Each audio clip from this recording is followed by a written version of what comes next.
विद्यारंभे विवाहे च प्रवेशे निर्गमे तदा संग्रामे सर्वकार्येषु विघ्नस्तस्य न जायते எல்லா இடையூறும் நீங்க உபாயம்.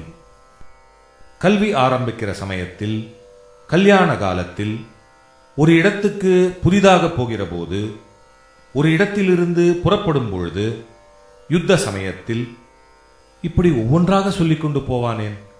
சகல காரியத்திலும் என்று சொல்லிவிடலாம். சகல காரியத்திலும் எவனோ ஒருவனுக்கு இடைஞ்சல் என்பதே ஏற்படுவதில்லை.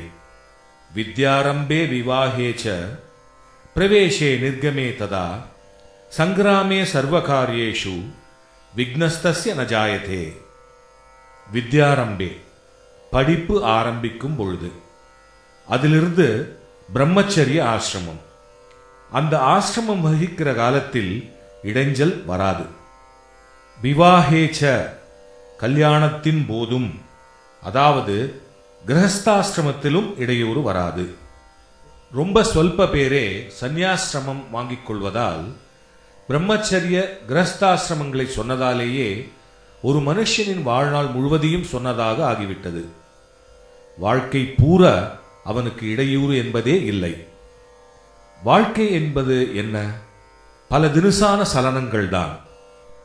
இப்போது இருப்பது நாளைக்கு இல்லை என்று மனசாலேயும் வாக்காலேயும் சரீரத்தாலேயும் புத்தியாலேயும் பணத்தாலேயும் பல தினுசு காரியங்களை பண்ணி மாறிக்கொண்டே இருப்பதுதான். ஆலோசித்து பார்த்தால் தெரியும், லைஃப் என்பது மூமெண்ட்ஸ் தான். இதிலே சரீரத்தால் பண்ணும் மூமெண்ட்டுகள் தான் பளிச்சென்று தெரிவன. அதிலேயும் சரீரம் முழுவதையும் ஒரு இடத்திலிருந்து இன்னொன்றுக்கு மாற்றி பிரயாணம் பண்ணுகிறோமே, அதுதான் முக்கியமான மூமெண்டாக தெரிகிறது. அதைத்தான் பிரவேசே நிர்கமே ததா என்று சொல்லியிருக்கிறது. பிரவேசம் ஒரு இடத்துக்குள்ளே போவது, நிர்கமம் ஒரு இடத்திலிருந்து புறப்பட்டு வெளியே போவது. இப்படியே எந்தவித மூமெண்டாலும் ஏதோ ஒரு விஷயத்திற்குள் பிரவேசிக்கிறோம், ஏதோ ஒன்றை விட்டுவிட்டு புறப்படவும் செய்கிறோம். இதில் எல்லாவற்றிலும் ஒருவனுக்கு இடைஞ்சல் வராது. வாழ்க்கையே சலனம் என்று சொன்னேன். இன்னொரு டெஃபினிஷனும் இலக்கணமும் சொல்கிறது உண்டு. பத்திரிகைகளில் அந்த டெஃபினிஷன் தான் ரொம்பவும் அடிபடுகிறது. வாழ்க்கை போராட்டம், வாழ்க்கை போராட்டம் என்றே நிறைய கேட்கிறோம். Darwin theory, Herbert Spencer theory எல்லாமே போராடி போராடித்தான் ஜீவகுலம் உருவாயிருக்கிறது என்று சொல்லுகின்றன. யோசனை பண்ணி பார்த்தால் சலனமும் போராட்டமும் ஒன்றுக்கொன்று கனெக்ஷன் உள்ளவை என்று தெரியும். யாரோ ஒரு ஜீவனுக்கு மட்டும் சலனம், மற்றதெல்லாம் சலனமில்லாமல் இருக்கிறது என்றால்தான் இந்த ஒருத்தன் தன் இஷ்டப்படி சுகமாக சஞ்சாரம் பண்ண முடியும். எல்லா தினசு சஞ்சாரங்கள் தான் சொல்கிறேன். ஆனால் வாஸ்தவத்தில் அப்படியே இருக்கிறது. அத்தனை ஜீவராசிகளுக்கும் தான் ஓயாத சலனமாக இருக்கிறது. அசேதன வஸ்துக்களில் கூட ஒரு சலனம். ஒரு அணுவுக்குள்ளே கூட எலக்ட்ரிசிட்டியின் வேகத்தோடு சதா சஞ்சாரம் நடந்து கொண்டே இருக்கிறது. இப்படி பல உயிர்களும் ஜட வஸ்துக்களும் ஒரே சமயத்தில் சஞ்சரித்துக் கொண்டிருந்தால் அவற்றுக்கிடையே மோதல்களும் உண்டானபடிதானே இருக்கும். போராட்டம் என்கிறது மோதல்தானே. இன்னும் அடிப்படைக்கு போனால், ஒரு ஜீவனோ ஜடமோ சலனம் அடைகின்றது என்பதே போராடுவதுதான். சாந்தம் வந்துவிட்டால் நிச்சலனமாக அடங்கி போய் விடுவோம் என்று நன்றாக தெரிகிறதல்லவா? ஆகையால் சலனம் இருந்தால் சாந்தி இல்லை என்று ஆகிறது. சாந்தி இல்லாமல் இருப்பதுதான் போராட்டம். வார் அண்ட் பீஸ் என்று எதிர்ப்பதங்களாக சொல்கிறோம் அல்லவா? வாழ்க்கையே போராட்டம் என்றாலும் குறிப்பாக அப்படி தெரிவது ஒருவரோடு ஒருவர் போட்டுக்கொள்ளும் சண்டைதான். அதைத்தான் சங்கிராமே என்று சொல்லியிருக்கிறது. சங்கிராமம் என்றால் யுத்தம். யுத்தத்தில் ஒருவனுக்கு இடையூறு வராது. அவன் ஜெயசாலியாக விளங்குவான். நீட்டி அர்த்தம் பண்ணிக்கொண்டால், வாழ்க்கையின் அநேக பிரவேச நிர்கமங்களான போக்குவரத்துக்களிலேயும் சகலவிதமான போராட்டங்களிலேயும் அவன் இடையூறு எதுவும் இல்லாமல் வெற்றியோடு விளங்குவான். அர்த்தத்தை இன்னும் கொஞ்சம் நீட்டி, ஒரு சலனமும் போராட்டமும் இல்லாத பூர்ணஸ்திதியான ஆத்ம சமாதி நிலையையும் அடைவான் என்று வேண்டுமானாலும் வைத்துக் கொள்ளலாம். வித்யாரம்பத்தால் பிரம்மச்சரியத்தையும் விவாகத்தால் கிரகஸ்தாசிரமத்தையும் சொன்ன மாதிரி, அப்புறம் சமாதி நிலையில் கொண்டு சேர்க்கும் சந்நியாசிரமத்தை குறிப்பிடுகிற மாதிரியும் அர்த்தம் பண்ணிக்கொள்ளலாம். இதிலே அதிலே, இந்த ஆசிரமத்திலே அந்த ஆசிரமத்திலே என்று எதற்காக பலவற்றை சொல்ல வேண்டும்?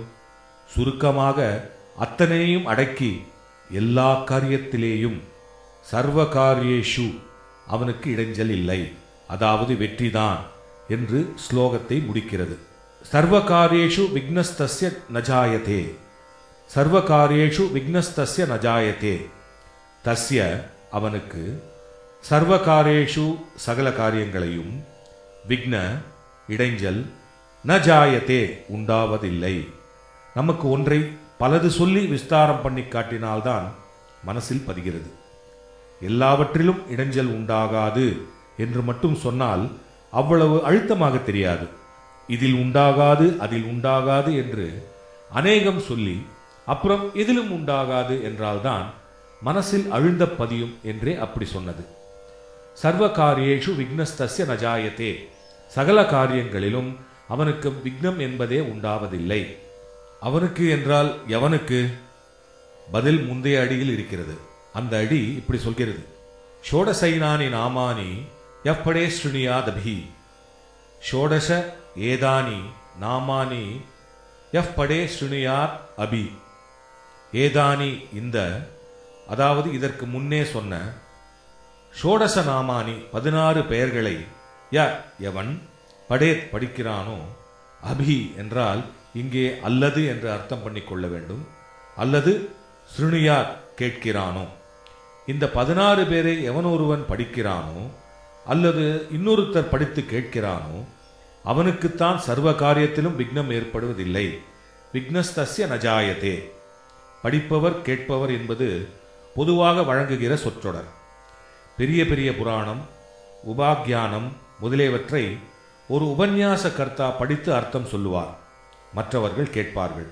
அதை வைத்தே படிப்பவர் கேட்பவர், வக்தா ஸ்ரோதா என்று வசனம் வந்துவிட்டது. ஆனால் இங்கே சப்ஜெக்ட் பெரிசான புராணக்கதை எதுவும் இல்லை, 16 பேர்கள் தான் சப்ஜெக்ட். ஆகையினால் அதை படிப்பது கேட்பது என்று பொது வசனத்தை வைத்து சொன்னாலும் உள்ளே தாற்பயம் ஒவ்வொருவருக்கும் அந்த 16 பேர்களை மனப்பாடம் பண்ணி சொல்ல வேண்டும் என்பதுதான். மனப்பாடம் பண்ணாதவர்களே புஸ்தகத்தை பார்த்து படிக்கலாம் அல்லது இன்னொருவர் படித்து கேட்கலாம். இம்மாதிரி அந்த 16 நாமாக்களை படித்தால் அல்லது கேட்டால் அல்லது இது இரண்டையும் விட சிரேஷ்டமாக மனப்பாடமாக சொன்னால், அப்படி பண்ணுகிறவர்களுக்கு வித்யாரம்பம், விவாகம், பிரவேசம், நிர்கமம், சங்கிராமம் முதலானவற்றில் சகல காரியங்களிலும் விக்னம் உண்டாகாது. அதென்ன 16 நாமா? அவை எந்த சுவாமியுடையவை? ஒரே சுவாமியின் நாமாக்களா, பல சுவாமிகளுடைய நாமாக்களா? ஒரே சுவாமியுடையவைதான். விக்னம் வராது என்பதிலிருந்தே ஊகித்து விடலாம் அந்த ஒரு சுவாமி யார் என்று. விக்னேஸ்வரர் தான். அவருக்கு அநேகம் பெயர்கள், சகஸ்ரநாமா, அஷ்டோத்திர சதநாமா எல்லாம் உண்டு. 21 திருசு பத்திரங்கள், இலைகள். அர்ச்சனை பண்ணுவதற்கென்றே 21 நாமா. அதே மாதிரி 21 திருசு புஷ்பம் அர்ச்சனை பண்ண 21 நாமா. இரட்டை இரட்டையாக 21 தடவை அருகம்புல் அர்ச்சனை பண்ணுவதற்கு 21 நாமா. எல்லாம் அவருக்கு உண்டு. இங்கே நமக்கு சர்வ காரியத்திலும் விக்ன நிவர்த்திக்கு 16 பேர் சொல்லி இருக்கிறது.